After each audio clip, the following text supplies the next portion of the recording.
Hello again, this is Jason Ravnsborg, your Attorney General for 5 on Fridays. I had the honor and privilege of attending the 54th Annual Buffalo Roundup at Custer State Park this past week. Officials at the park estimate that around 25,000 people turned out to watch this year's annual Buffalo Roundup. The Rapid City Journal reports hundreds of bison were herded into corrals, and Park Resource Manager Mark Hendricks says of the 1,460 animals in herd, 470 will be sold at an auction on November 6th. Hendricks also said that the staff attempts to keep the herd at an average of 1,000 animals to maintain the ecological balance in the 71,000-acre park. It's interesting to note that buffalo were first introduced to Custer State Park with a modest herd of 36 animals in 1914. These animals thrived in this natural setting, and the need for Roundup to cull the herd became apparent to park managers. The first roundups were not annual fairs. Instead, they were held as the need arose through the 30s, 40s, and 50s. By the late 50s, the herd had grown to a point where the available land and forage was not sufficient to sustain the numbers. In 1965, the roundup was made an annual event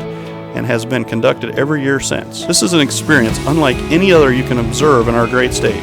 It's a chance to get a tiny glimpse of the history of the Great Plains, and it sparks the imagination to try and envision the thousands and thousands of buffalo that roam free across the plains in past centuries. A chance to see working cowhands, saddled up and working the herd.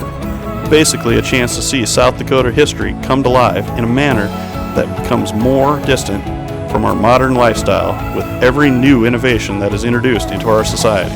I was pleased to get to spend time with numerous folks, not only from our great state, but from many states, even some other countries, all in attendance at the event. I'd also like to take a moment to welcome the Dakota Territory Sheriff's Conference to Pierre this past week. Sheriffs from across South Dakota, as well as some from North Dakota, Wyoming, and a representative from the Western State Sheriff's Association were all in attendance to discuss and learn about issues facing law enforcement.